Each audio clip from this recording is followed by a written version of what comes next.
ओम क्रीं क्रीं क्रीं ह्रीं ह्रीं ह्रीं हुं हुं हुं दक्षिणकालिके क्रीं क्रीं क्रीं ह्रीं ह्रीं ह्रीं हुं हुं हुं स्वाहा। माँ दक्षिणकालिके नमः। प्रसन्न वरदो भव, प्रसन्न वरदो भव, प्रसन्न वरदो भव। सिद्ध साधक परिवार के इस चैनल में आपका स्वागत है। चैनल में गुप्त से गुप्त दुर्लभ साधनाएं चल रहे हैं। जानने योग्य बातों पर चर्चाएं भी होते आ रहे हैं।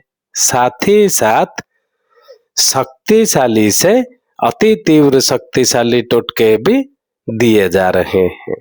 तो आज के इस साधना वाले कड़ी में हम पूर्ण चर्चा करने वाले हैं तथा पूर्ण साधना विधान देने वाले हैं कनक प्रभा लक्ष्मी साधना के विषय में, ताकि आगे चलकर आप यह दिव्य साधना को सफलतापूर्वक संपन्न कर सकें और इसमें से उत्पन्न होने वाले लाभ को प्राप्त कर सकें। आप जानते हैं कनक प्रभा लक्ष्मी जी महालक्ष्मी का वह श्रेष्ठतम रूप जो सौभाग्य और लाभ के रस से सिंचित हैं, जिनका ध्यान मात्र से चेहरे पर ओज और मन में रस संचार होने लगता ही है। निराशा के काले अंधकार को चीरकर आशा और उमंग की घनघोर वर्षा कर देने वाली देवी हैं। और यदि देवी के किसी विशिष्ट स्वरूप की यानी कनक प्रभा लक्ष्मी साधना आप संपन्न करते हैं तो आपने भौतिक जीवन की कामनाएं भी शीघ्र से पूर्ण करते ही हैं, साथ ही साथ साधनात्मक दृष्टि से भी कुछ पग और आगे बढ़ जाते हैं आप।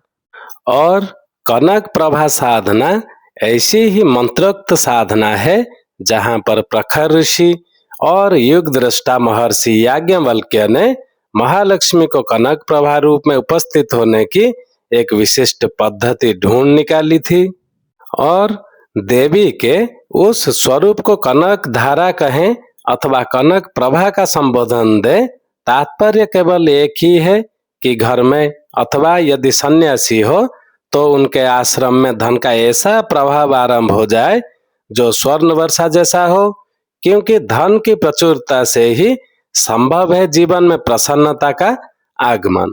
धन केवल आवश्यकता अनुसार ही उपलब्ध होना जीवन की श्रेष्ठता नहीं है। धन का वास्तविक आनंद यह है कि धन आवश्यकता से कहीं अधिक उपलब्ध हो, जिससे वर्तमान की सभी समस्याएं सुलझे ही भावी समय के लिए भी हमारे मन में कोई आशंका या चिंता नहीं रहे, क्योंकि जहां कल की चिंता है वहां निश्चिंतता नहीं, और जहां निश्चिंतता नहीं वहां फिर कोई श्रेष्ठ धार्मिक या आध्यात्मिक चिंतन भी नहीं। नित्य प्रति की दरिद्रता धीरे धीरे व्यक्ति के अंदर घुलती हुई उसके मन प्राण आत्मा तक को दरिद्रहीन और पतित बना देती है। जीवन की इन्हीं स्थितियों को समाप्त करने की साधना है महालक्ष्मी कनक प्रभा साधना। और कनक प्रभा तो साक्षात उपस्थित हो जाने वाला स्वरूप है। अपने चैतन्य स्वरूप से साधक को आश्वस्त कर देने वाला स्वरूप है, जिससे साधक के मन में कोई द्वंद्व ना रहे और वह निश्चित होकर साधना के मार्ग पर तेजी से गतिशील हो। यह दिव्य साधना 30 दिनों की साधना है। यदि यह साधना आप किसी भी शुक्ल पंचमी से प्रारंभ करें, किसी भी माह के, इसमें कोई दोष नहीं होता और यही सही समय होता है। इसमें साधना लंबी अवश्य है किंतु जटिल नहीं। महत्व केवल इस बात का है कि साधक इसे पूरे 1 माह तक श्रद्धा पूर्वक सरलता और ब्रह्मचर्य से जीवन यापन करें। केवल एक समय ही भोजन करें और दूसरे समय फलाहार अथवा दुग्धाहार लें। भूमि शयन करें और तामसिक विचारों से सर्वथा परे रहें। इसके अतिरिक्त कोई बंधन नहीं है। साधक अपने नित्य प्रति के जीवन को यथावत जी सकता है, व्यवसाय का कार्य कर सकता है, नौकरी पर जा सकता है, यात्राएं कर सकता है। अब बात करते हैं साधना विधान के विषय में। मंगल, शनि एवं रविवार को छोड़कर जिस दिन भी यह साधना प्रारंभ करें उस दिन साधना कक्ष स्वच्छ और साफ हो, श्वेत ऊनी आसन बिछाएं और एक पात्र में गणपति विग्रह रखकर उनका पूजन केसर, अक्षत, पुष्प से करें और स्वस्ति वचन का पाठ करें। ओम श्री गणपतये नमः। सिद्धि बुद्धि सहिताय श्रीमान महागणाधिपतये नमः। रिद्धि सिद्धि सहितं मम गृहे महागणपतिं आवाहनं समर्पयामि। सुमुखश्चैकदन्तश्च कपिलो गजकर्णकः लंबोदरश्च विकटो विघ्ननाश विनायक धूम्रकेतु गणाध्यक्ष बालचंद्र गजाननः। द्वादशानि नामानि यः पठेत् शृणुयादपि विद्यारंभे विवाहे यः प्रवासे निर्गमे तथा संग्रामे संकटे चैव विघ्नस्तस्य न जायते। अब इसके उपरांत भूमि पर त्रिकोण बनाकर जो आप केसर अथवा अष्टगंध से बना सकते हैं, उसके ऊपर श्वेत आसन बिछाएं और जो मंत्र कहेंगे उसको पढ़ते हुए आंतरिक और बाह्य शुद्धि करें। ओम अपवित्रः पवित्रो वा सर्वस्थागतोऽपि वा यः स्मरेत् पुंडरीकाक्षं बाह्यम् अभ्यन्तरं शुचिः। तत्पश्चात मुख शुद्धि करें। ओम अमृतपस्त्रणमसि स्वाहा, ओम अमृतपिधानमसि स्वाहा, ओम सत्यम यशः श्रीमयी श्रेय श्रीयतां स्वाहा पढ़ते हुए 3 बार जल मुंह में डालें। अब पृथ्वी पर हाथ रखकर आसन शोधन करें। ओम पृथ्वी त्वा ध्रुता लोकदेवी त्वं विष्णुनां ध्रुता त्वं च धारय मां देवी पवित्रं कुरु चासनम। अब मूल साधना में प्रवृत्त हों। भगवती महालक्ष्मी का कनक वर्षिणी यंत्र को स्थापित करें और प्रार्थना करें कि मैं भगवती महालक्ष्मी के ही शीघ्र फलदायक स्वरूप कनक प्रभा लक्ष्मी की साधना में प्रवृत्त हो रहा हूँ और भगवती महालक्ष्मी मुझे यथाशीघ्र सफलता प्रदान करें। और ऐसा कहकर पुष्प के पंखुड़ियों पर पारद शंख को स्थापित कर दें।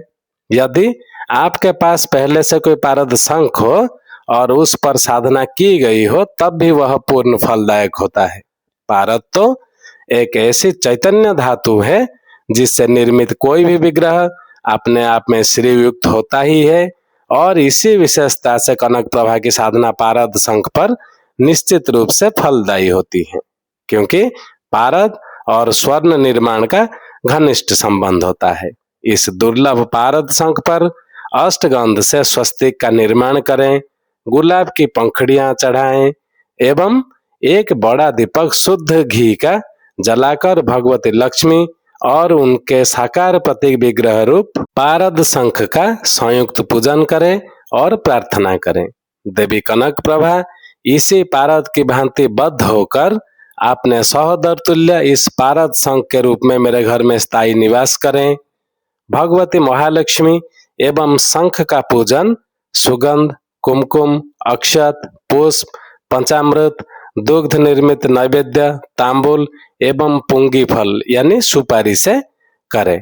दक्षिण रूप में इलायची एवं लौंग समर्पित करें। लक्ष्मी सिद्धि माला से जो तीव्र मंत्र कहेंगे कनक प्रभा लक्ष्मी जी के, उनका 11 माला मंत्र संपन्न करें और मंत्र जप की समाप्ति पर एक बार पुनः कर्पूर आरती से महालक्ष्मी जी की आरती संपन्न कर क्षमस्व परमेश्वरी कहकर स्थान छोड़ें। इस साधना में प्रयुक्त होने वाले जो तीव्र कनक प्रभा लक्ष्मी मंत्र है वो ऐसा है: ओम ह्रौम ह्रौम ह्रीम कनक प्रभा मम गृहे आगच्छ स्थापय फट। अब इस साधना में आवश्यक नहीं है कि अपने प्रथम दिन जिस समय साधना प्रारंभ की उसी समय से नित्य प्रति साधना प्रारंभ करें, लेकिन एक क्रम निश्चित कर सके तो लाभदायक रहेगा। यदि इन 30 दिनों में घर से बाहर जाना पड़े तब भी इस साधना को निरंतर कर सकते हैं। पारद निर्मित विग्रह को यात्रा में ले जाना शास्त्र सम्मत माना गया है और स्त्रियां रजस्वला काल में भी साधना स्थगित कर शेष दिनों में साधना पूर्ण कर सकते हैं। इसे व्यवधान नहीं माना जाएगा। साधना में आरंभ करने के 3-4 दिन के बाद से मधुर सुगंध, साधना कक्ष में एक एहसास, वस्त्रों की सरसराहट, कर्पूर की सुगंध, शीतलता जैसी विविध अनुभव भी प्रारंभ हो जाते हैं, ये निश्चित है। और यदि ऐसे अनुभव प्रारंभ हो तो साधक और सजग हो जाएं, क्योंकि कनक प्रभा के साधना के मध्य में भी दर्शन हो सकते हैं, परंतु इस साधना की पूर्णता मान लेना उचित नहीं, क्योंकि यह एक निश्चित क्रम है तथा 30 दिन तक साधनामय जीवन व्यतीत करना आवश्यक होता है। प्रतिदिन इस साधना की समाप्ति पर सस्वर आद्य शंकराचार्य प्रणीत कनक धारा स्तोत्र का पाठ करना चाहिए, क्योंकि कनक धारा और कनक प्रभा एक ही देवी के दो विभिन्न ढंग से वर्णित है। आकस्मिक धन प्राप्ति, कौन व्यक्ति हमारे जीवन में लाभदायक होगा, किस स्तोत्र से हमें धन मिलेगा, किस व्यापार से रातों रात लाभ हो जाएगा, ऐसी अनेक स्थितियों व्यक्तियों को कनक प्रभा देवी माध्यम से स्पष्ट होने लगते हैं। केवल आवश्यकता है तो साधक के सतर्क और चौकन्ना रहने की, क्योंकि साधना के पूर्ण होने से पूर्व भी सफलता मिलते देखा गया है।